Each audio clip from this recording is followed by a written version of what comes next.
Hello and welcome, dear students. BSc third year का जो paper second है ecology and biostatistics, उसके अंतर्गत हमारी यूनिट फर्स्ट पहली इकाई को हम स्टार्ट करने जा रहे हैं आज ऑनलाइन क्लासेस के क्रम में।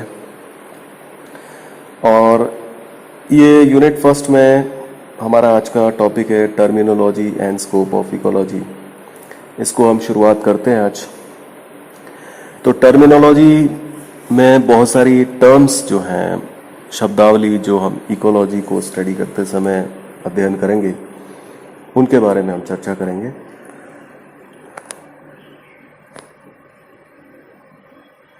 इकोलॉजी में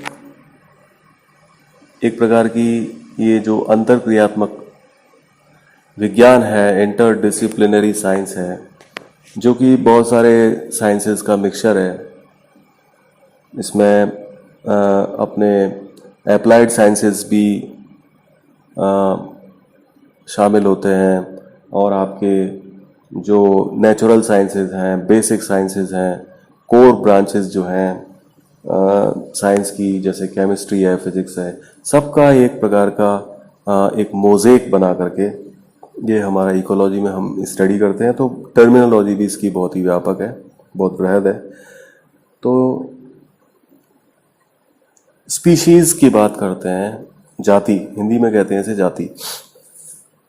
तो स्पीशीज़, जैसे हम कोई जूलॉजिकल नेम लिखते हैं, किसी प्राणी का जूलॉजिकल नेम लिखते हैं, तो दो वर्ड्स होते हैं उसमें जनरली।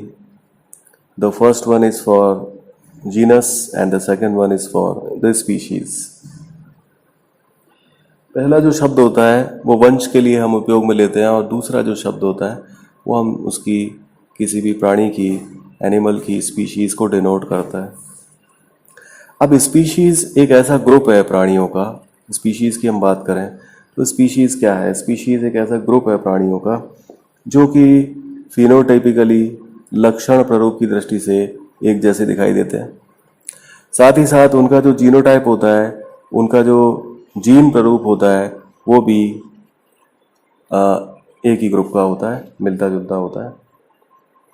और ये एक सबसे बड़ी बात है, जैसे मेयर ने बताया जातियों के लिए, कि जाति जीवों का, जंतुओं का ऐसा समूह है जिसके जंतु एक जैसे लक्षणों वाले होते हैं और आपस में प्रजनन करने योग्य संतानों को जन्म दे सकते हैं।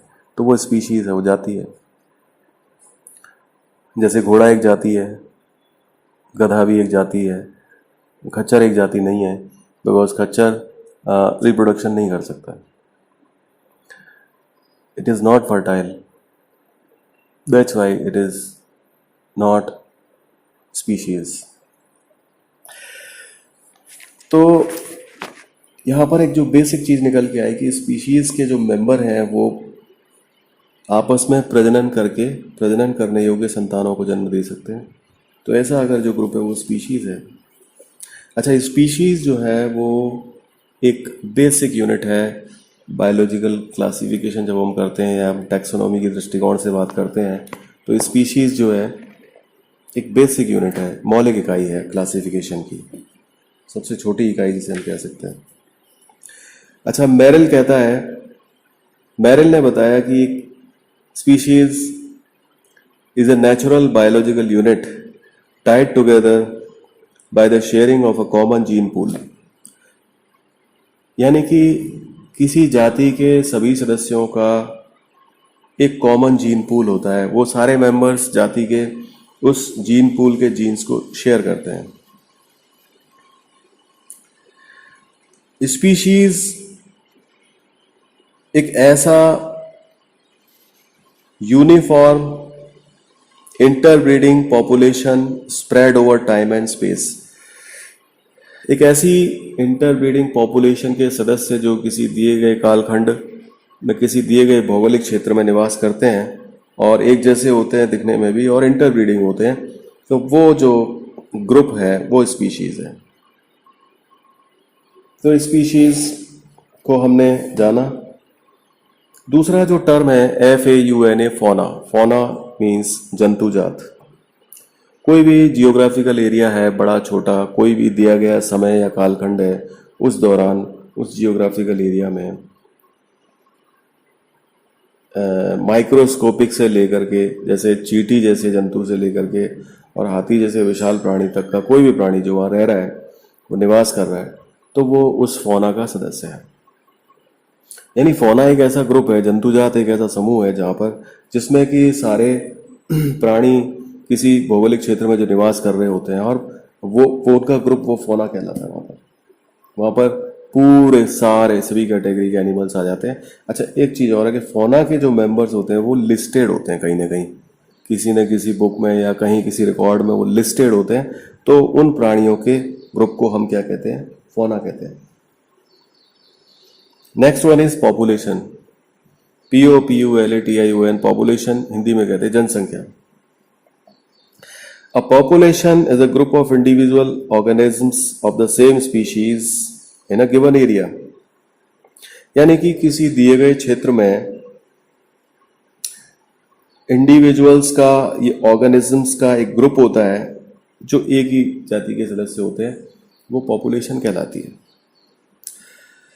तो पॉपुलेशन और स्पीशीज में बड़ी निकटता है, लेकिन स्पीशीज और पॉपुलेशन में डिफरेंस ये है कि भाई एक स्पीशीज का मेंबर है, जैसे कि मान लीजिए घोड़ा है, एक स्पीशीज है, वो घोड़ा अमेरिका में है, भारत में है, एशिया में है, अफ्रीका में, कहीं भी है, तो वो घोड़ा, उसकी स्पीशीज हो गई घोड़ा यानी हॉर्स। लेकिन पॉपुलेशन का मतलब है जैसे ह्यूमन पॉपुलेशन, जैसे इंडियन ह्यूमन पॉपुलेशन, तो हमारे जो इंडिया वाला जो जियोग्राफिकल एरिया है वहाँ पर जो ह्यूमंस हैं, होमोसेपियंस, उनकी जो समूहों की जो संख्या है वो पॉपुलेशन वहाँ की कहलाएगी, जनसंख्या कहलाएगी। अब दूसरी चीज है कम्युनिटी, या इसे हम कहते हैं समुदाय। A community is a group of populations of different species in a given area. यानी समुदाय का मतलब है कि किसी दिए गए क्षेत्र में अलग अलग तरह की जो पॉपुलेशंस वहाँ पर रह रही हैं, उसका जो ग्रुप है उसे हम कम्युनिटी कहते हैं, समुदाय कहते हैं। ठीक है, यानी community means a group of populations, all the populations in that area. All the populations means all plants, all animals, all microorganisms, every kind of creatures, group of populations is called community. अगला जो अपना term है adaptation की बात करते हैं हम। Adaptation means Hindi में कहते हैं इसे अनुकूलन। अनुकूलन को कैसे हम समझ सकते हैं? Any feature of the organism or its parts which is of definite significance in allowing that organism to exist under the conditions of its habitat is thus called adaptation। किसी भी जीव का ऐसा कोई भी विशेषता उसके किसी शरीर के अंग में या उसके व्यवहार में या उसके नॉलेज में, जो कि उसे, उस जीव को एक अपने वातावरण में, अपने आवास में, हैबिटाट में जहाँ वो है अभी प्रेजेंटली, उसमें रहने योग्य बनाता है सफलतापूर्वक। वो ऐसी कोई भी विशेषता, ऐसा कोई भी फीचर, उसे हम कहते हैं एडेप्टेशन या अनुकूलन। तो अनुकूलन जो होते हैं, जैसे कि हम पढ़ते हैं अलग अलग प्रकार के जीव होते हैं, जंतु होते हैं। मरुस्थलीय आवास के जंतु अलग होते हैं, बिलों में रहने वाले जैसे चूहे हैं, चचूंदर हैं, सांप वगैरह हैं, इस तरह के रेप्टाइल्स हैं, ये अलग तरह के जंतु होते हैं। इनमें अपने जीवन यापन करने के लिए, अपने आवास के प्रति ये अलग प्रकार से अनुकूलित होते हैं। ठंडे देशों में, जैसे कि आप ध्रुवों की बात करें तो पोलर बियर होता है, काफ़ी लंबे लंबे और घने उसके शरीर पर सफ़ेद बाल होते हैं, पोलर बियर। तो उसमें अपने अलग एडेप्टेशंस होते हैं, है ना। और पोलर और बर्फ़ में रहने वाले चूहे भी होते हैं, खरगोश भी होते हैं, और वहाँ पर वोल्फ भी होते हैं, और साइबेरियन टाइगर्स भी होते हैं। तो उनमें अपने अलग अलग ठंडे प्रदेशों के जीवों में, जंतुओं में अलग अनुकूलन होते हैं। ऐसी जलीय जंतुओं में अलग अनुकूलन होते हैं, जैसे कि जलीय जंतुओं में जो रेस्पिरेटरी ऑर्गन्स हैं वो भिन्न प्रकार के होते हैं, गिल्स होते हैं उनमें। मछलियों में गिल्स होते हैं, है ना, फिन्स होते हैं उनमें, फ्लिपर्स होते हैं। उड्डयन अनुकूलन जो है, उड़ने वाले जो पक्षी होते हैं उनमें उड़ने के लिए बहुत सारे अनुकूलन पाए जाते हैं। तो ये उनमें उनकी जैसे उनकी शरीर की हड्डियां खोखली होती हैं, शरीर में मिनिमम वेट होता है ना, उनका रेस्पिरेटरी सिस्टम बहुत ही वेल डेवलप्ड होता है, जिससे कि वो ऑक्सीजन की जो सप्लाई है उसको कंपेंसेट कर सके।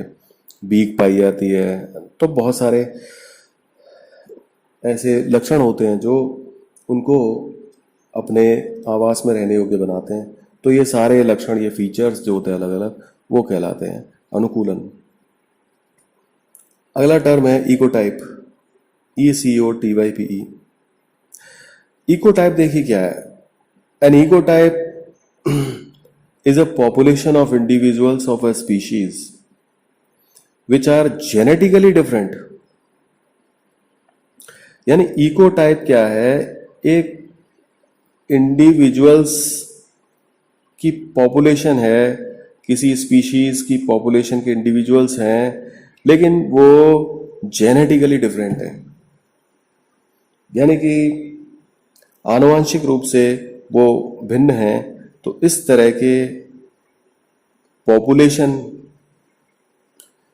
वो कहलाती है इकोटाइप।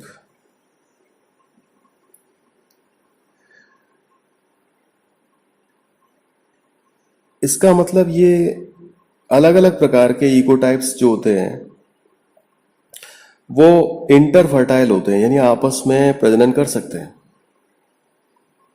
लेकिन उनको एक ही टैक्सोनॉमिक स्पीशीज में के ग्रुप में रखा जाता है। और उनमें जो विभिन्नताएं हैं या जो उनमें जो वेरिएशंस डेवलप हुए हैं वो परमानेंट होते हैं और इरिवर्सिबल होते हैं, क्योंकि ये जो परिवर्तन होते हैं वो आनुवांशिक रूप से फिक्स हो जाते हैं, जेनेटिकली फिक्स्ड होते हैं। तो इकोटाइप्स एक ही स्पीशीज की दो ऐसी अलग अलग पॉपुलेशंस के मेंबर्स या ग्रुप इंडिविजुअल्स जो कि आपस में तो इंटरफर्टाइल होते हैं, लेकिन उनमें जो वेरिएशंस होते हैं वो परमानेंट होते हैं और इरिवर्सिबल होते हैं, क्योंकि वो जेनेटिकली फिक्स्ड होते हैं। तो इसे हम इकोटाइप्स कहते हैं। अगला एक बहुत ही अच्छा टर्म है इकोटोन, ECOTON, इकोटोन। ये इकोटोन जो है, देखिए इकोटोन को हम बात करें तो एक प्रकार का ये संक्रमण क्षेत्र होता है। दो अलग अलग प्रकार के समुदाय होते हैं, दो अलग अलग प्रकार की कम्युनिटीज होती हैं। और किसी भी भौगोलिक क्षेत्र में देखिए एक समुदाय है, एक पादप समुदाय है, वहाँ पर अपना एक जंतु समुदाय निवास कर रहा है। दूसरे स्थान पर एक दूसरा पादप समुदाय है, वहाँ पर अलग प्रकार के जंतु निवास कर रहे हैं। तो इनमें क्या है कि एक बॉर्डर, दो समुदायों के बीच में बॉर्डर होता है। तो ऐसा तो है नहीं कि एक समुदाय के जो लक्षण है, एक समुदाय खत्म हुआ एकदम से दूसरा समुदाय स्टार्ट हो गया और शार्पली डिफाइन हो गया, भाई एकदम से हमको डिफरेंट नज़र आ गया। ऐसा नहीं होता है। वहाँ पर एक संक्रमण क्षेत्र होता है दो समुदायों के बीच में, और उस संक्रमण क्षेत्र में, उस ट्रांजिशन जोन में दोनों समुदायों के मिक्स लक्षण पाए जाते हैं। तो ऐसा जो संक्रमण क्षेत्र होता है, ऐसा जो ट्रांजिशन जोन होता है दो समुदायों के बीच में, उसे हम कहते हैं ecotone. It means there is generally a zone of transition presenting a situation of spatial ecological interest between two different types of communities, which is known as an ecotone. Ecotone में दोनों ही समुदायों के लक्षण वाले जंतु पाए जाते हैं। लाइफ फॉर्म्स की बात करें, a life form is the sum of the adaptation of the plant to climate. This viewpoint is considered in the physiognomic methods of study of plant communities, animal communities. The percentage distribution of species among the various life forms of a fauna is called the biological spectrum of that species. Ecological succession, पारिस्थितिकीय अनुक्रमण देखिए क्या होता है। पारिस्थितिकीय अनुक्रमण, ecological succession, इसको हम और आगे सब डिवाइड कर सकते हैं, जैसे प्राइमरी सक्सेशन, सेकेंडरी सक्सेशन, ऐसी ऑटोजेनिक सक्सेशन, एलोजेनिक सक्सेशन। तो देखिए कहने का मतलब क्या है कि सक्सेशन मीन्स होता है अनुक्रमण। तो ये हमारा, ये किसी भी स्थान का जो पादप समुदाय है, तो उस पादप समुदाय में भिन्न भिन्न प्रकार की जातियों के पौधे पाए जाते हैं और वो कम्युनिटीज़ वहाँ पर बदलती रहती हैं। सबसे पहले किसी भी स्थान पर जो कम्युनिटी डेवलप होती है वो पाइनियर कम्युनिटी कहलाती है। उसके बाद में फिर और मोर स्टेबल, फिर और मोर स्टेबल, इस प्रकार से लास्ट में जब अनुक्रमण का क्रम चलता रहता है तो सबसे अंत में एक सबसे ज़्यादा स्थायी स्टेबल कम्युनिटी डेवलप होती है, जो डोमिनेंट होती है, स्थायी होती है। तो ये जो कम्युनिटीज़ का जो सक्सेशन चलता है वो हम कहते हैं उसे इकोलॉजिकल सक्सेशन कहते हैं, पारिस्थितिकीय अनुक्रमण कहते हैं। ये सक्सेशन या जो अनुक्रमण है एक प्राकृतिक परिघटना है।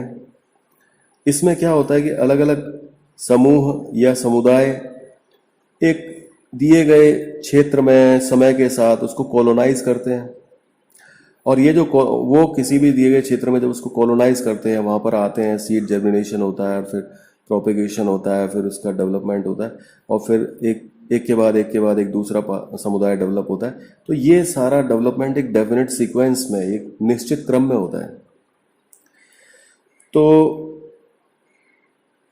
बिल्कुल एकदम कोई नग्न एरिया है या एकदम बेयर एरिया है, प्रिमिटिव सबस्ट्रेटम है, वहाँ पर कोई पहले कोई प्रीवियस लिविंग मैटर का कोई प्रमाण नहीं है, या मतलब पूर्व में कोई ज़्यादा लिविंग मैटर नहीं रहा है, और वहाँ पर जब पहली बार कोई जब डेवलप होती है कोई कम्युनिटी, और पहली बार जब वहाँ सक्सेशन होता है, तो उसे हम कहते हैं प्राथमिक अनुक्रमण या प्राइमरी सक्सेशन। इसके विपरीत कोई ऐसा क्षेत्र या सबस्ट्रेटम जहाँ पर पहले से कोई पूर्व में भी कोई कम्युनिटी रही है, समुदाय रहा है, किसी वजह से वो नष्ट हो गया या किसी वजह से वो ख़त्म हो गया, और वहाँ पर फिर उसके स्थान पर जब दूसरा समुदाय डेवलप होता है उसको रिप्लेस करता है, तो इस प्रकार का जो अनुक्रमण होता है उसे सेकेंडरी सक्सेशन या द्वितीयक अनुक्रमण कहते हैं। ऑटोजेनिक सक्सेशन, ऑटोजेनिक सक्सेशन का मतलब है कि किसी स्थान पर पहले से ही कोई उपस्थित कम्युनिटी है, उसमें कोई ऐसी अनुक्रिया होती है, पर्यावरण में कोई ऐसी घटना होती है जैसे कि आग लग जाती है या आंधी तूफान आ जाता है या कोई ओवरग्रेजिंग हो जाती है जंतुओं के द्वारा, और इस प्रकार की किसी घटना की वजह से और फिर नए सिरे से दोबारा वही कम्युनिटी के सदस्य उसी जाति के वहाँ पर डेवलप होते हैं, तो वो अपने आप को रिप्लेस करती है वो कम्युनिटी। तो इस प्रकार के अनुक्रमण को हम, इस प्रकार के सक्सेशन को ऑटोजेनिक सक्सेशन कहते हैं। लेकिन अगर इस प्रकार का जो रिप्लेसमेंट हो रहा है पहले से उपस्थित किसी कम्युनिटी का, वो किसी बाह्य कारक की वजह से हो रहा है, if it takes place due to the influence of any external force condition, जैसे कि कोई भी कारण हो सकता है, तो इस प्रकार का जो अनुक्रमण होता है किसी एक्सटर्नल फोर्स की वजह से, तो उसे एलोजेनिक सक्सेशन कहते हैं। मीन्स ऑटोजेनिक सक्सेशन अपने आप से कोई कम्युनिटी अपने आप को रिप्लेस करती है, और एलोजेनिक सक्सेशन का मतलब है कि जब कम्युनिटी किसी एक्सटर्नल फोर्स की वजह से रिप्लेस करती है, तो उसे एलोजेनिक सक्सेशन कहते हैं। तो ये कुछ हमने आज टर्म्स की बात करी है, आगे फिर और बात करेंगे। Thank you very much.